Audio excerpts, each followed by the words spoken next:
Thank you, Andy. Hello, everyone. Thank you for joining us here for the webinar today. As Andy said, I look after our schools across the Americas and also India as well. So some of you I may have worked with already, so thank you for joining us here. Today I'm going to be talking about our attitudinal survey, Past Pupil Attitudes to Self and School.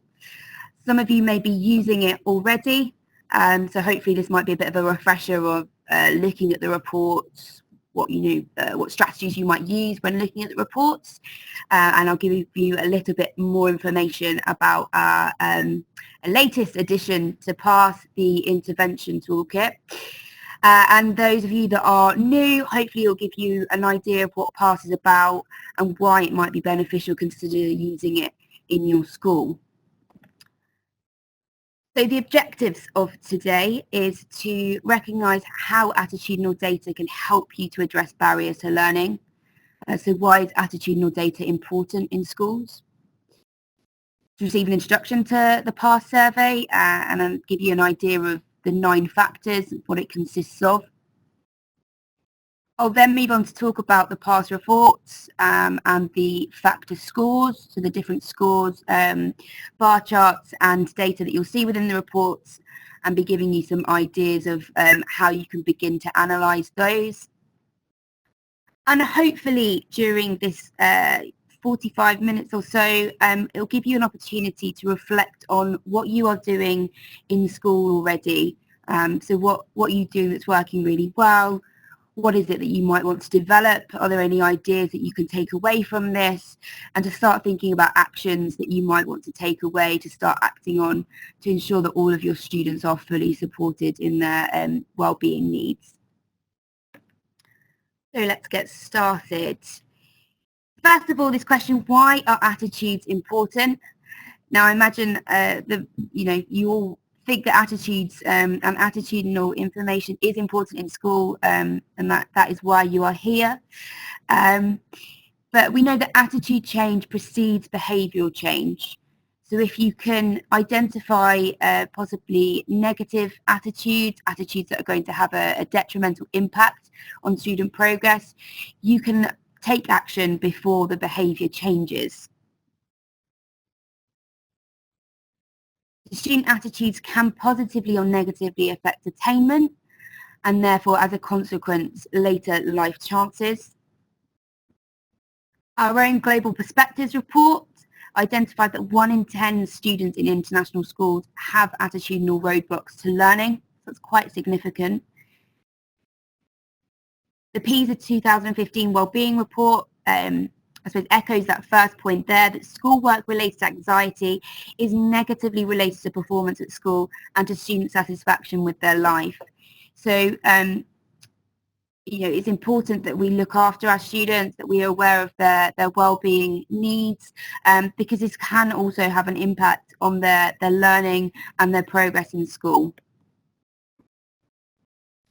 And it is climbing higher on schools' list of priorities. It's becoming very much talked about across the globe in international schools, but it can be really hard to measure objectively. So how can you measure students' well-being, their mental health, their emotional needs? How can you measure their attitudes effectively and objectively? So one way you can start doing this is by carrying out our PASS survey. So it's a 20-minute questionnaire that's been developed by 2 educational psychologists, and it focuses on attitudinal barriers to learning. It focuses on 9 factors that are specifically linked to educational goals. There are 50 statements in the PASS survey, except for PASS 1, so that's for the younger years, in which there are 27 statements.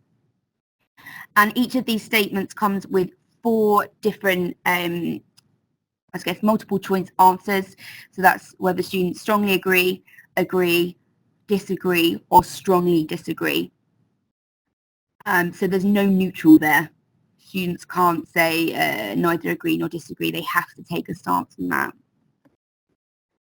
And what it can help you to do is to identify issues that could prevent a student reaching their full potential. So issues that might not necessarily be academic, be to do with the teaching, be to do with gaps in their knowledge, but well-being and pastoral care needs. The reports can help to guide pastoral support at a whole school level, a particular group level, or an individual level. And I hope to show you how it can do that as we move through and I show you those reports. PASS is designed to be used each year. So it's a year-on-year survey that can be used across the whole school. But you can also use it again within the school year, and we often find that schools choose a select group of students that have been identified as key students in the report. They carry out an intervention, and then they use PASS again to monitor the impact and measure the impact and effectiveness of that wellbeing programme. It can help you to address behavioural problems such as disengagement, and also it can help to identify invisible groups such as fragile learners.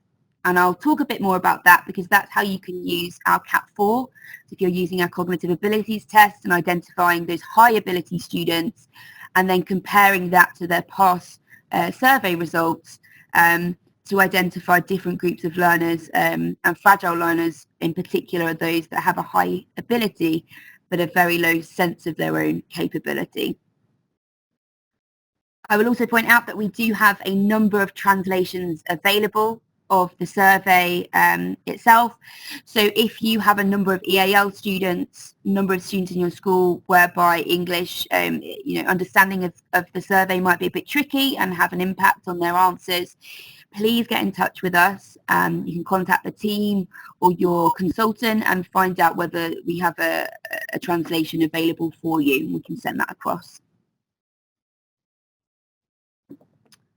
So the questionnaire looks at 9 attitudinal factors that are proven to be significantly linked to educational goals. And we have each of the 9 different factors there. So there's a range there. Some of them relate to how a student feels about the school and the school environment.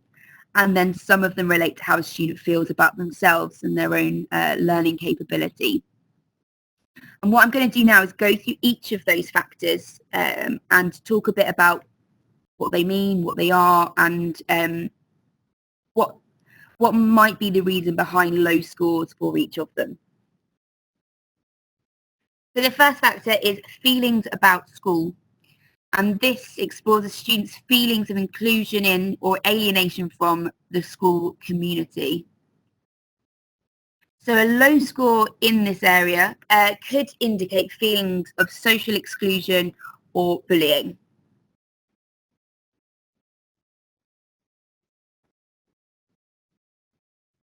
The next factor is perceived learning capability. So that's measuring the feelings of success that a student has. So it offers the student's impressions of his or her self-efficacy and can provide early warning signs of demoralisation and then possibly later disaffection. So this is a factor that we often compare with the CAT4 data and is used to identify fragile learners. So those learners that have a high CAT4 standardised score, so they've got a high ability, but they have a very low sense of their learning capability. And a low score suggests that a student does not feel confident in their own abilities. The third factor, self-regard as a learner, and it's a bit more robust than factor 2 because it's looking at students' sense of their self-worth measured in the long term. So it could be that they have a low sense of their own learning capability, but they still believe that they will be successful in the longer term. Again, a low score could suggest a low level of self-worth. And there is more concern if you have low scores in factor 2 and factor 7. So if they've got a low perceived learning capability, a low self-regard as a learner, and a low confidence in learning, that's all it's all relating to how student feels about themselves. So if there's very low scores seen across those three, then there's definitely a cause for concern there. Number 4, preparedness for learning. So do the students feel that they have the toolkit to carry out the learning and do the learning job? So it's mainly about study skills. So it includes attentiveness, powers of concentration, responses to learning demands. And again, it could be possible for a student to score low here, but also retaining a strong self-regard. And this one is the one that correlates most closely with behavioural difficulties in the classroom. If you see a low score in this particular factor, it could suggest the student does not have the toolkit or strategies that they need in order to learn. Number 5, attitudes of teachers. Quite straightforward. So it measures the students' perceptions of their relationships with the adults in school. If a low score is seen, it is worth considering if you've got high staff turnover, whether there's been high absenteeism, if you've got very new teachers to the school, because as we know, students take a while to kind of warm up to new people. It can take a while for them to build up that sense of trust and that relationship with the adults. So it's worth considering those things if there are low scores there. Number 6, general work ethic. So it's about motivation to succeed in life, not just in the school, but also beyond that. And if you get a low score in this one, then it suggests a low motivation and also low aspirations beyond school.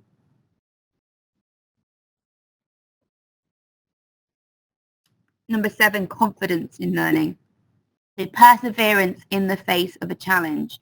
Does a student see themselves as having stickability and links very much with resilience? So if faced with a challenge, does the student feel that they can tackle it? They don't mind failing, picking themselves up and trying again?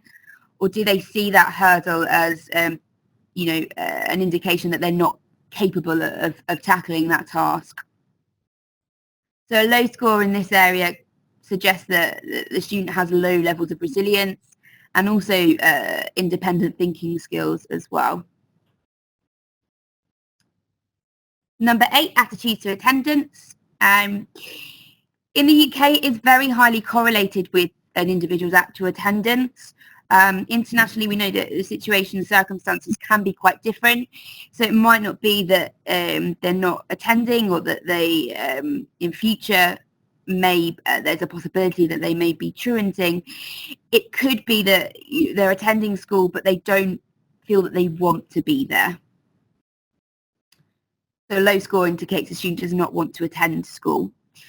And there is more concern here if factor 1 and 5 are low. So if they've got low feelings about school, they've got low attitudes towards the teacher, and a low feeling towards attitudes to their attendance, that's all relating to the school environment, that they're not particularly happy there. And the final factor is response to curriculum demands. So it's a second motivational measure, and it's looking at a more narrow focus on their motivation to undertake and complete tasks within the school curriculum. So how well do they feel that the school's curriculum suits their learning needs?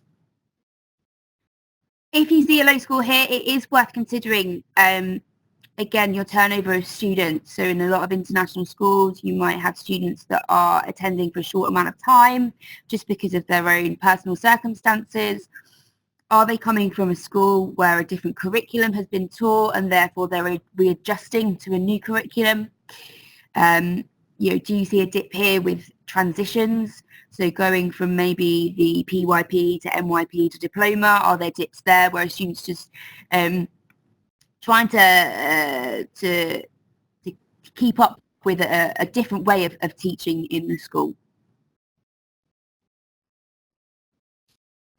And before I go on to all the data and the reports and the numbers and the bar charts, I just want to give you a little bit more information about our new addition to class, which is our interventions.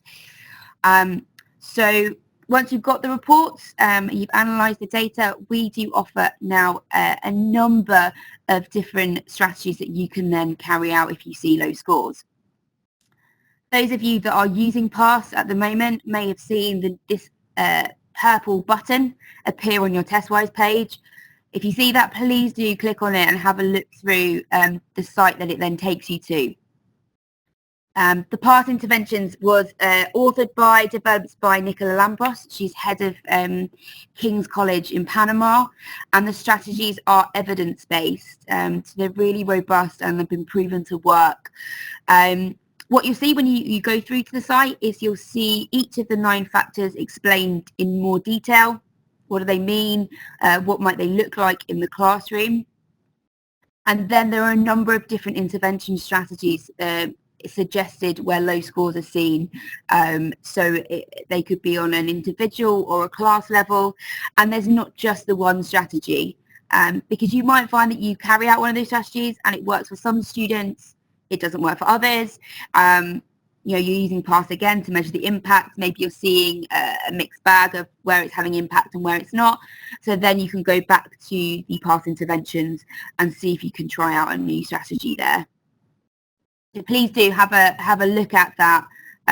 There is further information, I believe, on our website, and there have been emails going out with further information about the PASS interventions there, but a really, really powerful toolkit.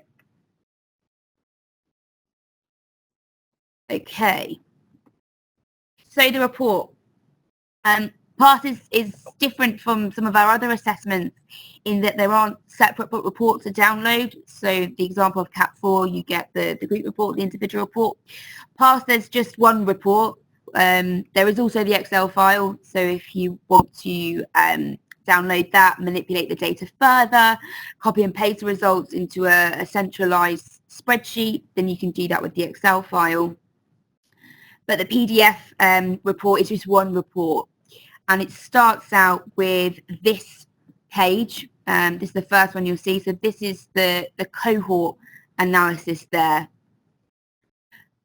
So to go through each of the parts, the top part there, you'll see a bar chart, and this represents the percentage scores, overall mean percentage scores across each of the 9 different factors, and that's for the cohort, the group that you've downloaded this report for.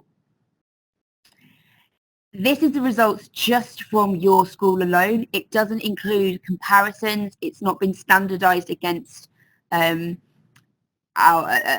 sample of schools. And it can be particularly useful if you're looking at your data and measuring change over time.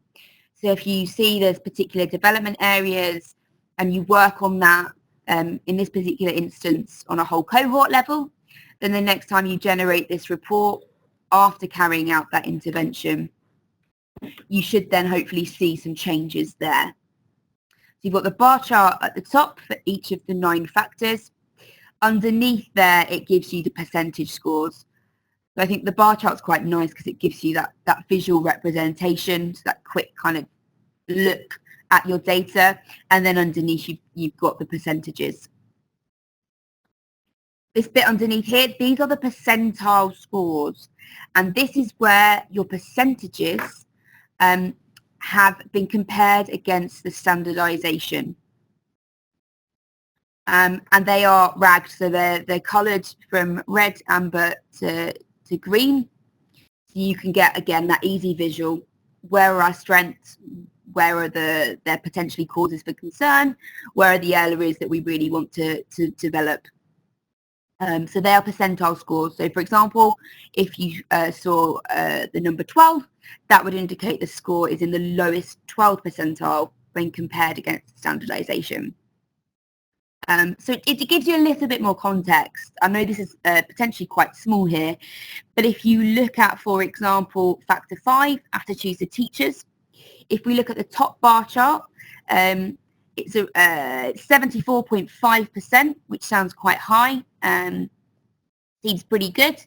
But if we look at the overall percentile, it's in the bottom. I've got some buttons in the way, but I think 16th percentile there, it's shaded in red. So actually, whilst the percentage score is high, against a standardization, this is quite a low score. So so that's where the percentiles can come in really handy there. So I've got here some suggested strategies, suggested analysis that you can carry out when looking at the whole cohort analysis. The first thing I suggested is list 3 positives. So I think it's quite common for us always to look at the reds and the low scores. But what are the 3 positives you can see? And then think about what's the reason for that. Is there something that you're doing in school that's working really well? Then list off some of the factors that need most attention. You know, you probably want to do 1 or 2 of those, so which are your immediate causes of concern. And again, what's the reason? So why do you think this might be the case? Suggest to choose a maximum of 3 factors to focus on. What do the scores tell you? So what do the percentage scores tell you? What are the reasons behind this? It's really key because you've got the context in your school. What's the reason that these scores are the way that they are? And then what could you do to maintain or increase the factor scores? And then what are the implications of these scores on a whole cohort level? So have you done this on a whole year group? Have you done this across a number of year groups? You're getting a broad top level view of what's going on within your school. And I put a little star there because this is an extension task. So if you've got the basics up there, start to think about, are there any factor combinations that suggest the students feel happy in school, but not about their own abilities, or vice versa? So do you have, you know, really high factor scores in the factors that suggest the students, you know, they're really happy coming into school, you know, their response to curriculum demands is positive, their attitude towards attendance and towards their teachers is really positive, but they have really low levels of perceived capability, learner self-regard, or, you know, vice versa. And again, why do you think this is the case? So on that note, there's something that has been developed by Matthew Savage, who's the principal of the International Community School in Amman. And he's come up with an approach called the past domains. And it's a slightly more digestible way, he says, of analysing the different 9 past factors. So if you think, oh my goodness, looking at 9 individual scores, that seems like quite a lot. What Matthew has done is suggested a way in which you can group those factors together. So you've got domain 1, which is students focus on themselves, and that includes factors 2 and 3. Domain 3, the externals, so how does the student feel about the school environment? That's factors 1, 5, 8 and 9. And then you've got domain number 2, it's the interface, it's the bringing together of the self and school. And that's factors 4, 6 and 7. So suggestion there of how you can group the factors together to start looking for trends in the data. If you want to find out a bit more about that, I've put a link there to our webpage, and that's got a video from Matthew where he talks about the domains. And I would highly recommend that site, that webpage as well, because he's also got I think it's 6 other videos of student data case studies, so student profiles that you would typically see in international schools. And he talks about how you can triangulate the data from CAT4, the PT series, PASS, talks about the domains, how you can triangulate that together to get that whole student view. So yeah, that's a really good web page to visit and take a look at the videos there. Okay, monitoring year group trends. So you've got the first part of the past report looking at a top level view, and now we can start digging a little bit deeper. So here you can start comparing year groups against each other. So again, you've got the bar chart at the top, so it's a comparative bar chart for each of the different year groups. You've got that visual representation there. Underneath that, there's the percentage scores. So again, remember, this is not the standardized score. This is just the results from your school alone. And then underneath there, you've got the percentiles, so where it's been compared against the standardization. You've got that nice traffic light, red, amber, green, so you can start picking out where you might be seeing low scores. So are you seeing trends on a year group level? Are there particularly low scores in certain areas for one year group compared to another? And then how does that impact what you then do next? I'll also point out here, who's responsible for this? So do you have heads of grade, heads of year group, SLT responsible for pastoral well-being? And then are they going to be responsible for this level of analysis? Is that you in your role? And then what does this mean in terms of, maybe year group intervention, year group programs, maybe year group assemblies or form time themes that you're going to be using throughout the school year? So again, I've got some suggestions. So if you look at the bar charts and the percentile scores, can you see any differences between year groups? Are there any similarities? Again, I've gone for the positive approach to start with. List 3 positives you can see from that bar chart. I think it's really important here, thinking about what are you doing already that's working well? What's the reason behind this? What do we need to keep doing to continue this? Think about the factors that need most attention for each year group and grade, and what could be influencing the scores. So things like transition, upcoming examinations, they can all be having a negative impact on students' attitudes. And then there, suggested use the intervention toolkit. So use them to find strategies for any particularly low scores that you see. And then carry out the past survey again. It might be the next term, it could be the next year, and then look at the impact that those strategies have had on those scores.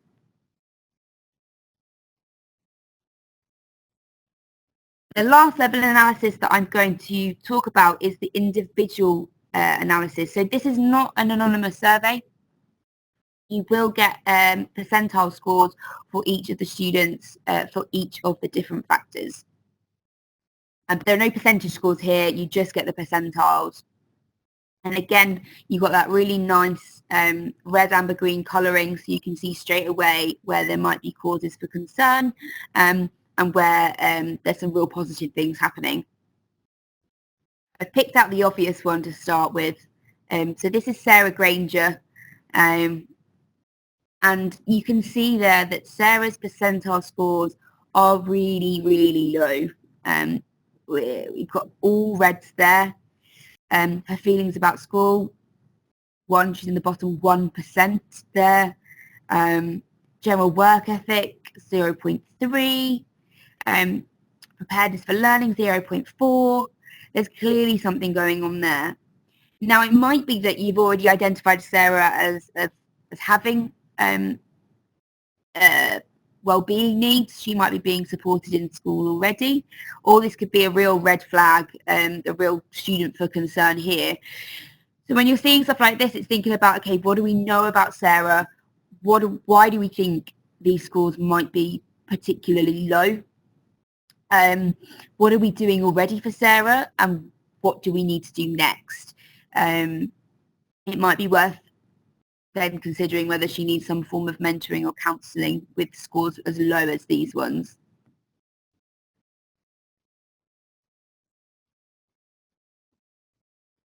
The next one I want to talk about is Amy. So Amy Benson there. So she's got a mix of greens and reds. So she scored highly in her feelings about school, in her attitudes to teachers, in her attitudes towards attendance. So Amy is likely to be a student who presents herself as being really happy at school and might well be sort of flying under the radar because we're not as aware that she's got quite a low sense of her own capability, quite low resilience, because her low scores, we can see 4.6 in perceived learning capability, 5.6 in self-regard as a learner, 2.6 in preparedness for learning. Her confidence in learning is at 0.9.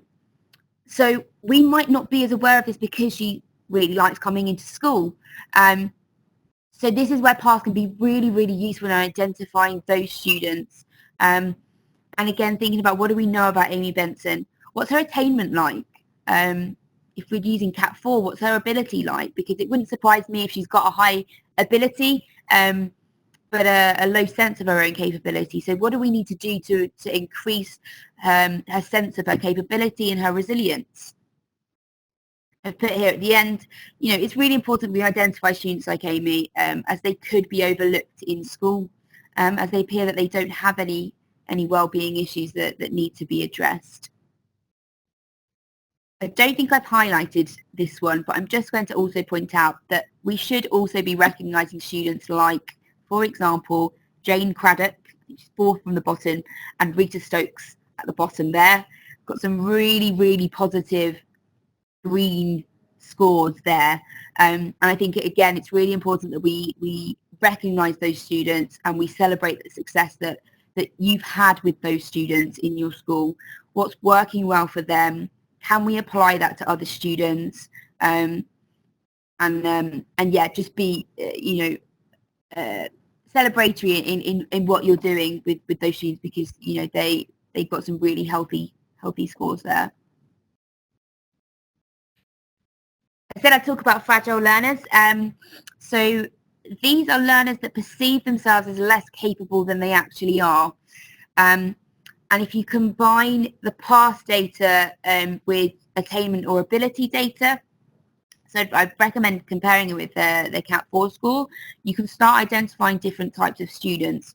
And you can see here we've got 4 different quadrants for different types of students. So we plot our Cat 4 data along the x-axis along the bottom, and then the perceived learning capability, so factor 2 of PASS along the y-axis. We can then get kind of a view of different students. Those ones in the bottom right, they're the ones with high Cat 4 scores but low perceived learning capability, and there's a risk for low achievement there. So if we identify these, we should also then be looking at their attainment and seeing whether, their perception of themselves is having an impact on attainment. So what this can do is help to drive the support that you give to different groups of students. For more information about this and to see a school that have actually done it, we do have a case study from GEMS Wellington on our website. So if you go into the case study section, it's a really good one to have a read of. You can see there their plot from their year 4. They actually did this. They plotted the Cat 4 mean score against the factor 2 from PASS, and they identified their fragile learners. So it talks a bit about what they did, why they did it, what they put in place, and then you can see here it says they achieved a 33% improvement across that target group, and they've seen a huge change in specific children. So do have a look at that. I will also mention as well my colleague Veer, he looks after our schools in Africa. He also did a webinar, I believe, last year because he used to work at the British School in Kathmandu and used the Cat 4 and PASS data alongside the PT series data. And in his webinar, he talks about how you can triangulate the data, but more specifically, how he used the PASS data in student mentoring conversations. So again, if you're interested in finding out a bit more and in particular hearing a bit more about what other international schools have done, that's another place on our webinar section of our website where you can find out some examples of some good practice there as well. So hopefully there I've given you an overview of the PASS survey, given you some suggested strategies, some starting points for how you can begin analysing the different parts of the PASS report, and also how you can begin to triangulate it to bring in the Cat 4 ability data, then looking at the attainment data there as well. In terms of next steps, my suggestions to consider are: what is your area of responsibility in school? and what are your main priorities? Is there a person that needs to take responsibility for pass or for different aspects of the pass report? Think about what wellbeing initiatives you already have in place. What has their impact been? How do you know, if you're not using pass, that it's having an impact? And can you use the wellbeing initiatives that are having a positive impact to support other students identified in the report when you've carried out pass? Think about whether you'll look at the factors individually and look for trends factor by factor, or do you want to use Matthew Savage's domains to analyse the data, so grouping it together to look for trends? You need to start triangulating data. So if you're using pass at the minute, how are you then using pass alongside your attainment data? If you're using Cat 4 as well, how are you comparing it to ability data to identify fragile learners? So how can you build up that whole student view and that holistic picture of your students? How are you going to use it to monitor the impact of interventions over time? So if you're using it year on year, do you want to start using it again in the year just with a select group of students to monitor the impact of specific targeted interventions you're using? Are you comparing year on year reports and looking for trends there and seeing the impact of your strategies? And also, how are you going to use the new pass interventions toolkit? As I said, it's a really, really powerful tool. Please go and have a look at it if you're using pass. And if you do use pass interventions and you do something, you find a strategy that's really working, let us know about it. Give us your feedback because it'd be great to hear about the success that other schools are having.